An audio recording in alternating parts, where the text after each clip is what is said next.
ഇവനെ സൂക്ഷിക്കണം. അവന്റെ കണ്ണിൽ എന്തോ തീക്ഷ്ണതയോടെ കത്തുന്നു. അവന്റെ വാക്കിന് സൂചിവിനിയുടെ മൂർച്ച. ചാത്തന്മാരുടെ മുഖപ്രസാദം നഷ്ടമായിരിക്കുന്നു. കാരണമറിയാത്തൊരു ഉത്കണ്ഠ എന്റെ മനസ്സിലും വളരുന്നു.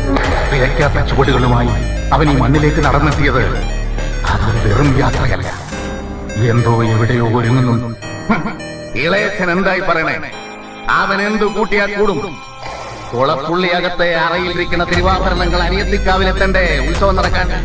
ശാസ്ത്രവിധി, ആചാരം ഇതൊക്കെ മാറ്റിയിട്ട് ഉത്സവം നടത്തുന്നു. ഒരിക്കലും ഈ മുറ്റത്ത് വന്നതാവൻ എന്റെ ദേഹിരക്കാൻ. ഇനിയും വരും.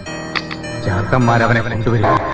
16 കൊല്ലം മുമ്പ് ഞാൻ മുടക്കിയ ഉത്സവത്തിന് നീ കൊടിയേറ്റ് നടത്തിയല്ലേ? കുളപ്പുള്ളിയപ്പനെ ജയിക്കാൻ നീ ഉയർത്തിയ കൊടി നീയായിട്ട് അഴിക്കുന്നോ അതോ ഞാൻ അഴിപ്പിക്കണോ? വാക്കിന് നേരും നെറിയുമില്ലാത്ത കള്ളപ്പരിശ. നീ ഒരു സൂത്രശാലിയായ കുറുക്കനാണ്. അപേക്ഷിക്കാൻ വന്നിരിക്കുകയാണല്ലേ? ആൽത്തറക്കാവിൽ കൊടിയേറ്റ് കഴിഞ്ഞാൽ 16-ാം നാൾ ഉത്സവം. അതാ കണക്ക്. കൊടിയേറ്റ് കഴിഞ്ഞാൽ ഉത്സവം നടക്കണം. നടന്നേ തീരൂ. നിനക്കറിയാൻ നടക്കില്ല.